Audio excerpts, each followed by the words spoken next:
Meus amigos, eu acabei de ver o programa Painel na Globo News, que reuniu, além do apresentador William Vac, o economista Eduardo Janete da Fonseca, também economista Raul Veloso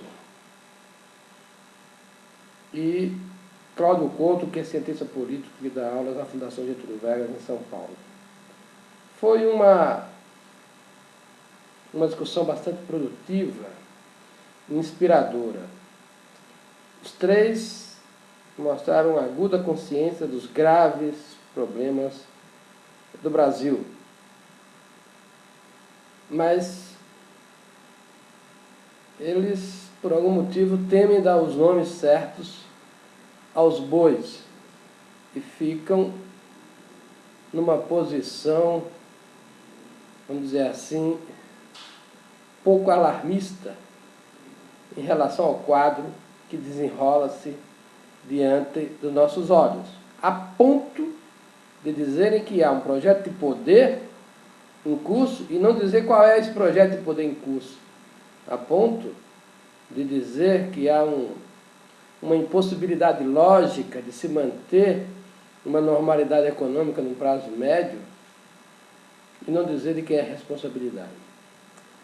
Por isso, meus amigos, eu decidi gravar agora essa fala para vocês. A primeira questão que eu contesto é dizer que no Brasil existe uma sociedade patrimonialista, pegando o velho conceito do Raimundo Fauro, que se remete a, digamos assim, a nossas origens coloniais. Por que não é patrimonialismo o que nós vivemos hoje? Por que eu chamo a relação que se estabelece entre o poder público, o poder político e as empresas hoje por outro nome, o nome que você já sabe qual é, que é fascismo e não patrimonialismo? Qual é a diferença entre o patrimonialismo e o fascismo? Muito simples. É uma questão de que lado está a relação de poder. No patrimonialismo, a relação de poder claramente está, digamos assim, do setor privado para o setor público. O Estado foi privatizado, no primeiro caso, e obedece digamos assim, às pessoas e às famílias enriquecidas. Essa é a relação patrimonialista clássica. As poucas famílias que controlam ou controlavam os estados ditavam a política de Estado e acabou-se. Essa situação não mais existe no Brasil. Ela foi pouco a pouco sendo desmontada e, penso eu, ela se encerra ao longo dos anos dos governos militares. Uma das coisas que enaltece os governos militares é ter acabado com esse patrimonialismo clássico. Quem, na verdade, começou o processo de acabar com esse patrimonialismo clássico no Brasil foi a ditadura de Getúlio Vargas e depois os governos militares.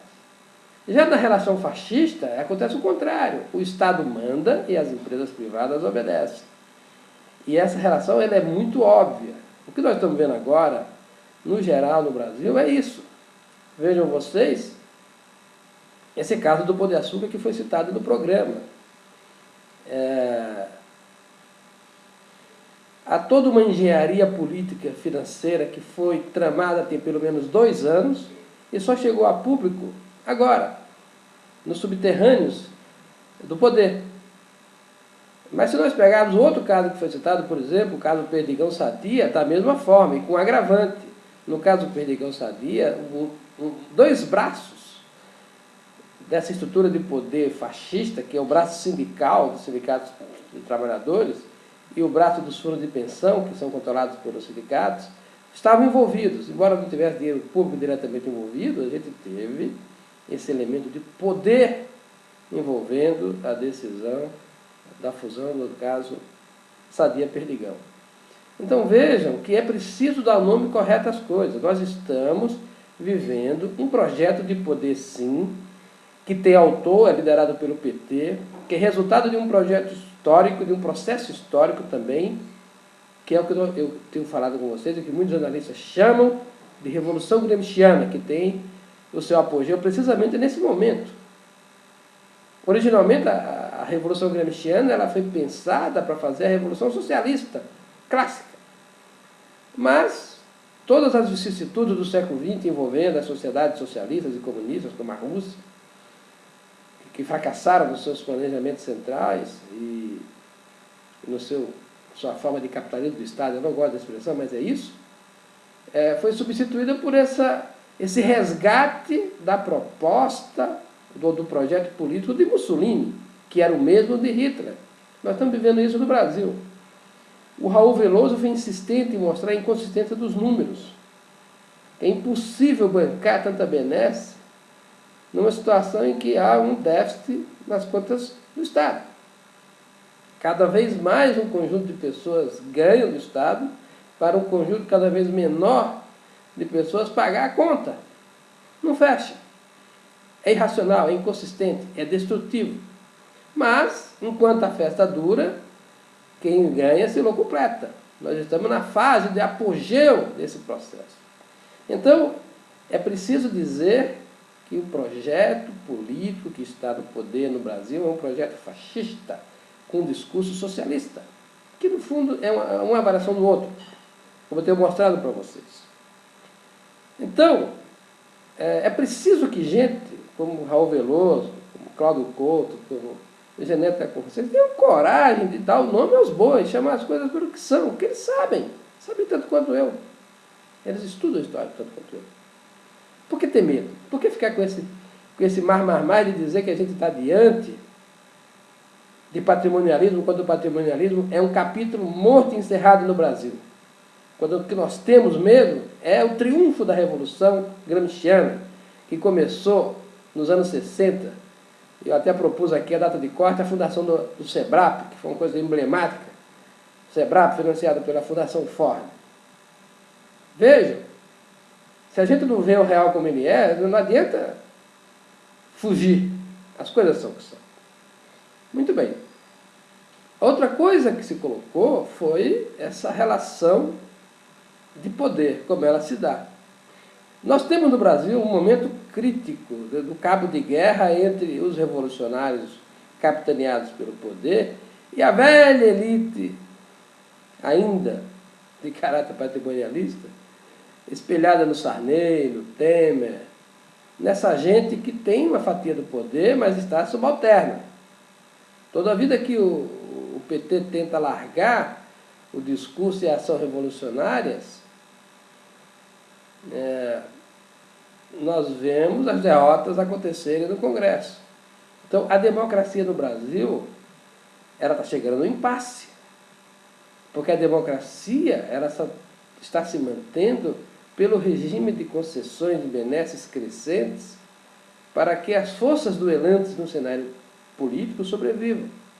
Isso vale, sobretudo, para o PT, que alargou todas as transferências do Estado para a população de baixa renda para ganhar voto, mas vale também para as demais forças. O Cláudio Couto sublinhou no programa que as emendas precisam ser executadas porque os financiadores de campanha dos deputados ficam nas suas bases e são eles que pagam as campanhas. E as obras são visíveis para os eleitores dessa gente. O papel de um deputado tem sido exatamente isso, paroquializar o orçamento nacional. Então, é muito importante perceber o que está acontecendo, a gravidade do que está acontecendo. Eu fiquei feliz ao ouvir o programa, porque eu percebo que essa sensação de que estamos pendurados na brocha não é só minha. Eu tenho falado isso, tenho me desengolhado. Eu fiquei muito feliz em ver o Eduardo Genete da Fonseca dizer que a maré pode virar lá fora e se virar, vai vir um tsunami sobre o Brasil. E isso é verdade, isso é real. Não é possível manter essa coisa esquizofrênica dessa economia inflacionariamente expansiva. É impossível manter isso. Como também é impossível manter esse Congresso funcionando como fábrica de benesses, fábrica de benefícios, fábrica de concessões que não tem sustentação na realidade da base econômica nacional. Meus amigos, eu vou dormir melhor hoje. Pelo menos algumas cabeças pensantes desse país têm clareza, embora tenham dificuldade de dar nome aos bois.